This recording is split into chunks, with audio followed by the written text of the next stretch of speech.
El encuentro prohibido. La noche cayó sobre Jerusalén. La suave brisa soplaba por los tejados del palacio mientras el rey David caminaba solo. Su mirada vagó por la ciudad iluminada por la luna hasta que algo le hizo detenerse. Allí, a lo lejos, una mujer se bañaba bajo las estrellas. Su nombre era Betsabé. Su cabello caía sobre sus hombros y el agua reflejaba la luz de la noche en su piel. Ella no sabía que la estaban observando, pero David, el rey guerrero, el hombre conforme al corazón de Dios, ahora era solo un hombre dominado por un deseo irresistible. Él no miró hacia otro lado. No pudo resistir la tentación. ¿Quién es esa mujer?, preguntó a sus sirvientes. La respuesta llegó rápidamente, pero cargada de una advertencia silenciosa. Betsabé, esposa de Urías elitita, una mujer casada, una esposa fiel de uno de los guerreros más leales del rey. Pero nada de esto fue suficiente para detener a David. La orden fue dada. Tráemela. La invitación de un rey no fue rechazada. Cuando Betsabé entró en las cámaras reales, sus destinos ya estaban sellados. Lo que comenzó como una mirada prohibida se convirtió en una pasión devoradora, un pecado que resonaría a lo largo de generaciones. Aquella noche, Israel no fue gobernado por un rey sabio y justo, sino por un hombre entregado a sus impulsos. Lo que David no sabía era que esa única decisión cambiaría no solo su vida, sino la historia de todo el pueblo de Israel. Y el precio por ese encuentro sería alto, muy alto. El rey David lo tenía todo: poder, riquezas, victorias.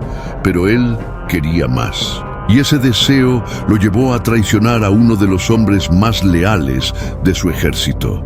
Betsabé ahora llevaba en su vientre el fruto prohibido de su noche con el rey. La noticia cayó sobre David como un trueno. El pecado que él intentaba ocultar creció dentro de ella. Había un problema. Betsabé era la esposa de Urías, un guerrero fiel, un hombre de honor. David llamó a Urías de regreso de la guerra. Intentó obligarlo a regresar a casa para que el niño pudiera ser tomado como suyo. Pero Urías era diferente.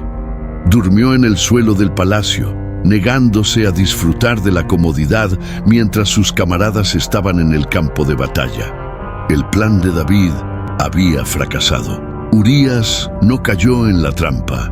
Era demasiado leal, demasiado honesto. Se negó a regresar a casa y acostarse con su esposa mientras sus compañeros luchaban. El rey se dio cuenta de que solo quedaba un camino: eliminarlo. David tomó un rollo, escribió una orden fría y despiadada, lo selló y se lo dio al mismo Urías para que se lo entregara al comandante Joab.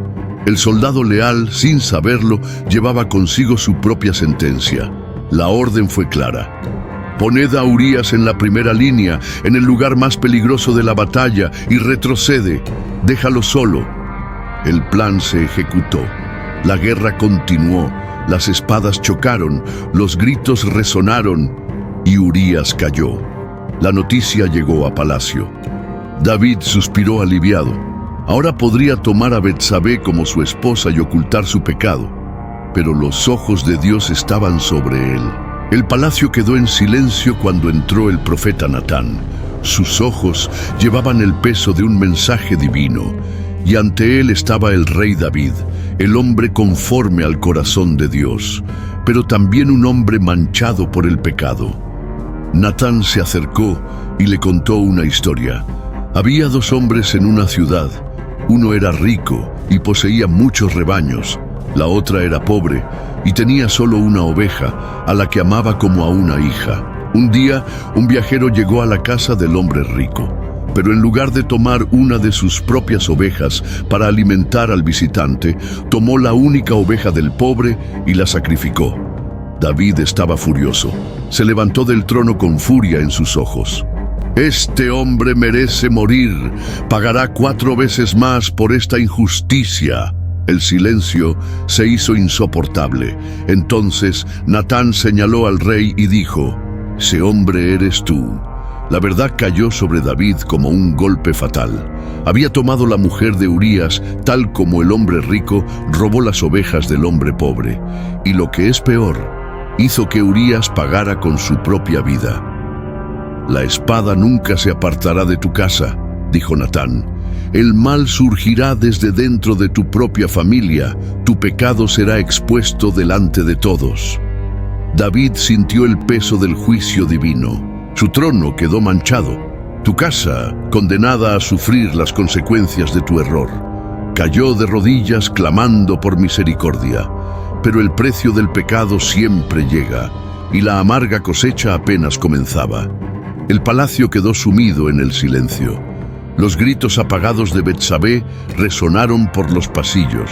En sus brazos sostenía el frágil cuerpo de su hijo, fruto de una pasión prohibida, que ahora luchaba por su propia vida. David ayunaba y clamaba a Dios, con el alma consumida por la desesperación, pero la sentencia ya había sido decretada.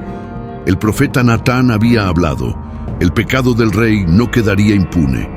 Y ahora, la vida inocente de su hijo estaba en juego.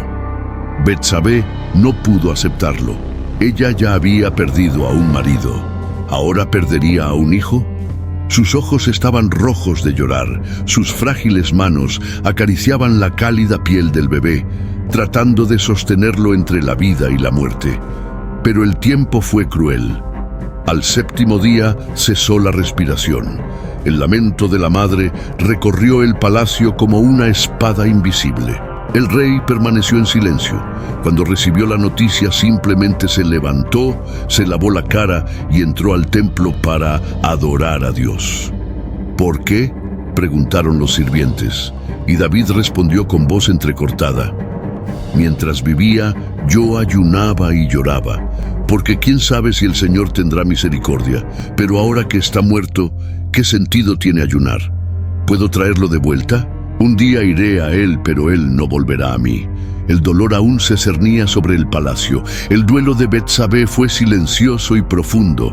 Había perdido un marido, había perdido un hijo, había perdido la paz. Su corazón cargaba con el peso del pasado y sus ojos, antes llenos de vida, ahora solo reflejaban tristeza.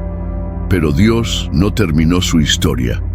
David, viéndola consumida por el dolor, trató de consolarla. De un amor marcado por el sufrimiento nació una nueva promesa, y así Betsabé quedó embarazada otra vez. Esta vez, un nuevo niño vino al mundo. ¿Su nombre? Salomón. El niño creció fuerte, amado por sus padres, pero había algo más. Dios había elegido a aquel hijo para un gran destino. El Señor envió al profeta Natán para anunciar algo inesperado. El Señor ama a este niño. Natán llamó al niño Jedidías, que significa amado del Señor. Ese nombre era más que un título. Fue un sello divino, un recordatorio de que Dios es capaz de transformar el dolor en propósito.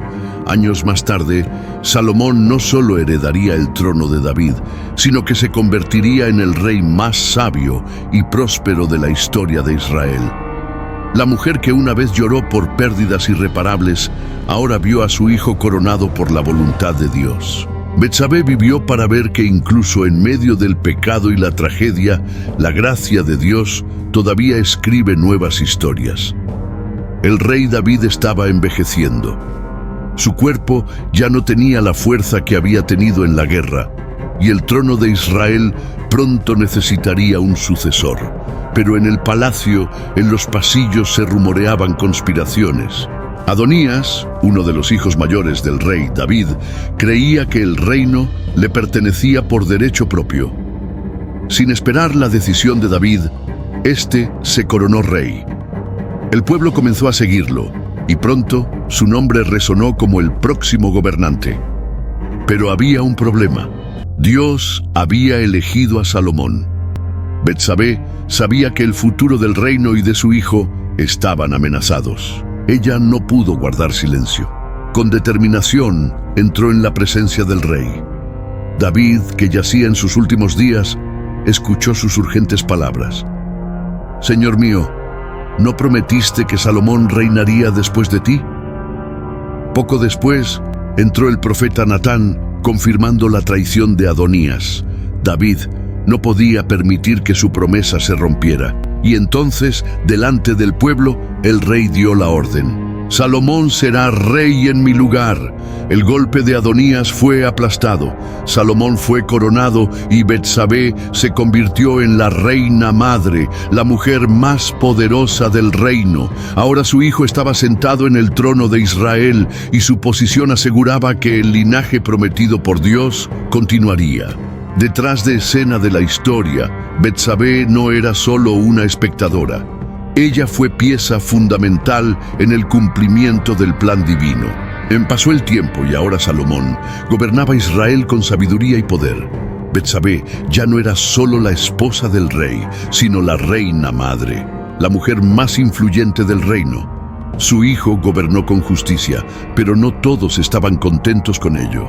Adonías, que anteriormente había intentado apoderarse del trono, ahora se acercó con un nuevo plan. Ya no reivindicaba la corona, al menos no directamente.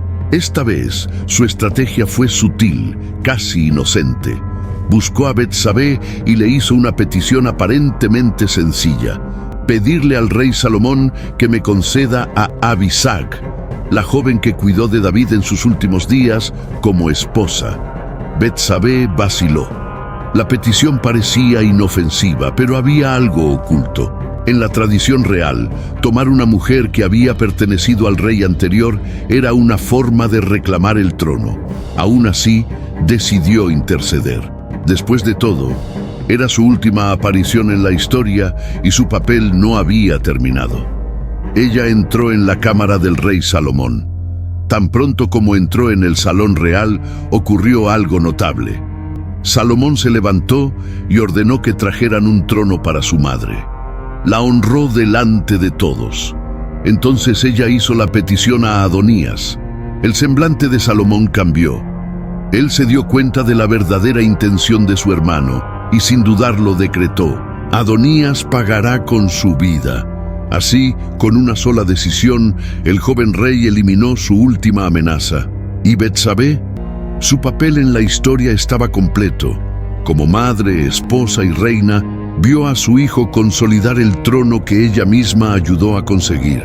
La historia de Betsabé comenzó marcada por un escándalo. Llevada por el rey David en una noche prohibida, perdió un marido, un hijo, y vio su vida hundirse en el dolor. Su nombre estuvo asociado durante mucho tiempo con el pecado y la traición, pero Dios no la abandonó. Convirtió su tragedia en propósito. Del vientre de Betsabé nació Salomón, el rey más sabio que Israel haya conocido. Y más que eso, de su linaje vino el Mesías mismo, Jesucristo. Esto lo cambia todo. Betsabé no fue definida por su pasado, sino por el plan soberano de Dios. Pasó de ser una mujer envuelta en escándalos a convertirse en la reina madre de Israel, una figura de influencia y respeto. Su nombre, que pudo haber sido olvidado en la vergüenza, fue recordado en la gloria. Ella está en la genealogía de Cristo, registrada en el Evangelio de Mateo, un símbolo viviente de la redención. ¿Y qué nos enseña su historia? Que el pecado tiene consecuencias, pero la gracia de Dios es mayor. Ese dolor puede ser un camino hacia la transformación, que Dios no elige personas perfectas, sino personas que Él puede restaurar. El legado de Betsabé demuestra que ningún fracaso es demasiado grande para frustrar el propósito divino, porque cuando Dios escribe la historia, incluso las páginas manchadas por el error pueden ser utilizadas para revelar su gloria.